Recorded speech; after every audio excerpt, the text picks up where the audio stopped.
Joining me now, Kevin OLeary. You know him from Shark Tank, where he's Mr. Wonderful. But he's here on Question Period. And Kevin, we got to start with the question that everyone wants to know from you. Will you run for the Conservative leadership of Canada? You know, Evan, that's a great question, and it's a fair question, but I look at my optionality in this situation, and I can be the last person to decide because I have one attribute many of the other candidates don't know.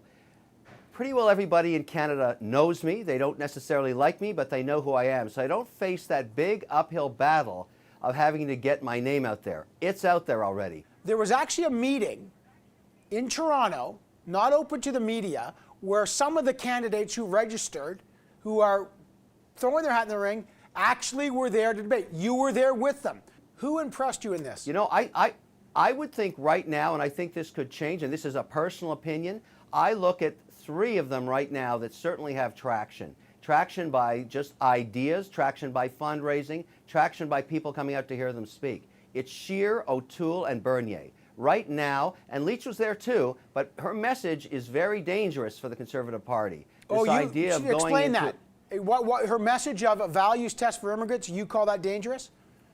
I do, because the party lost on exactly the same principles. Canadians are very open, and I, as a half Lebanese, half Irish, can't endorse a platform like that. And I've let her know, I'm not going to endorse that. I'm not going to let this party make the same mistake it made just a year ago when it lost a landslide to Trudeau. We can't do that. The party has to reinvigorate itself, reinvent itself, be more encompassing, bring more millennials in, be a party for every Canadian that cares about Canada's future. Because right now it's bleak. And so what we heard from were three candidates that look like they're getting some traction: O'Toole, Scheer, and Bernier. Right now, they're the leaders if I stay out of the race. Okay, let's do rapid fire, go through some issues. This week, Maxime Bernie had a very controversial proposal regarding health care. He's going to axe the Canada Health transfers to the province and says, you know what we'll do instead? We'll give provinces tax points. It's a provincial responsibility. Get rid of the transfers. This in the very week that the federal government and the provinces are negotiating a new health accord. Do you buy Bernier's plan? Yes, I do. The big problem I'm having with Maxime is I practically agree with everything he's doing. It's hard to beat him up when I endorse what he's doing. This is a good idea. He's shaking it up, Evan. He's shaking it up with some very interesting ideas to make the whole healthcare system more efficient. I can't say no to that because I agree with it. If I end up competing with this guy, it's going to be difficult because he has a lot of good ideas. What if you were in a debate and Stockwell Day held up a sign like he did at that famous debate and it said no two-tier healthcare system? What would Kevin OLeary say? Would you say, no, I'm okay with two-tier healthcare? I would beat him. I would beat him. I would make listen, we need to take the lessons learned from other countries that have solved this problem. Britain, Switzerland, Sweden, Denmark, they have two tiers. They've made it a way so that it works for everybody, and they support all strata of society. We have to learn from that. We can't be so arrogant that we think ours is the only best path. Yeah, but what about guys like you? Rich guys like you might get better health care than other people that don't have the means. And that runs counter to the Canada Health Act, which has to be equitable and affordable and accessible to everybody. How do you do that? That's simply not a fact. Make rich guys like me pay for the equipment that runs 24 hours. Why should a dog in this country get an MRI before an elderly person with a fractured hip? It's ridiculous, Evan. It's time to start facing the truth and realize that we could use people that are going to pay for health care to support a wider-based system. An MRI machine costs millions of dollars. Make me pay. I'm happy to pay. But I want access to it if I'm going to use my capital. Well, Justin Trudeau says the way to make you pay is to raise taxes on the rich. Very good idea, Justin. Let's drive all the entrepreneurs out of Canada. That guy hasn't found a tax he doesn't like, but he doesn't understand that at the end of the day, this is not about selfies. This guy is the Zoolander Prime Minister. This is not a fashion show. It's time to start creating some jobs. He's going to have people like me hounding him in this race. The Conservative identity is at stake in a leadership race, and one of the issues is on the price on carbon. You live in Ontario. The PC leader there, Patrick Brown, says he's open to what he calls a revenue-neutral price on carbon. If you were Prime Minister, do you support putting a price on carbon? Absolutely not. Look what's happened already. We've approached carbon taxation in Ontario, and in July we lost 61,000 jobs. Think about this, Evan. It's very simple. If you're going to build a new car and you look at the platform of Ontario, that now has a carbon taxation on that activity. The cost of building the car now increased by the carbon tax. And we've talked about a $10 to $50 a price.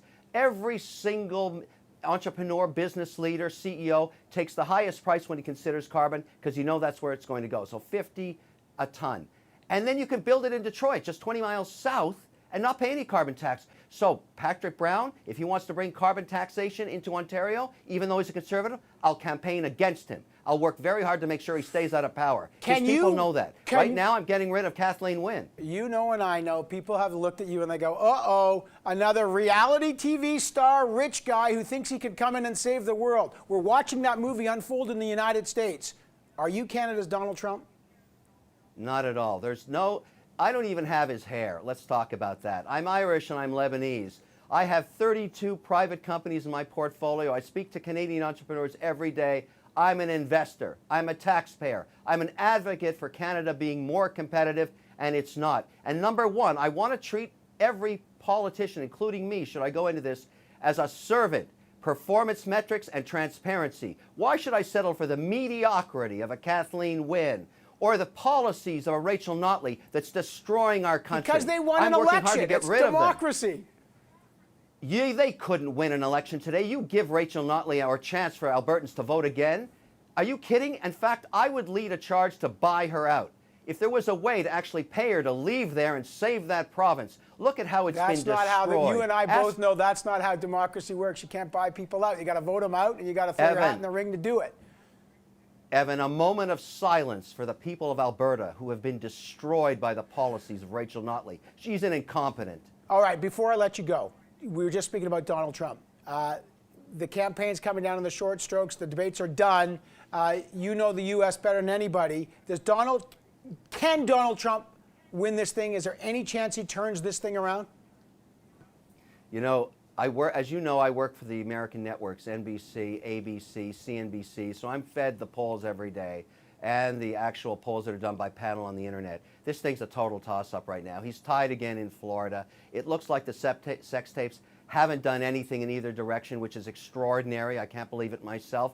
There's a really interesting undercurrent in America today. People are very, very unhappy, as is starting to happen in Canada. When you have basically sub 3% GDP growth or zero GDP growth as we have in Canada because of broken policies, you get unhappiness. That trend is emerging in America. We don't know yet when they go to the polls in less than a month what's going to happen, but I'll be watching, like everybody else, to these currents and these changes. It may be that Trump voters are more motivated than Hillary voters. We simply don't know. They're motivated. He's got a motivated base, but the question is it broad enough? He's alienated Republicans, African Americans, Latinos, women. Can he broaden that base? That's the fundamental question with Donald Trump.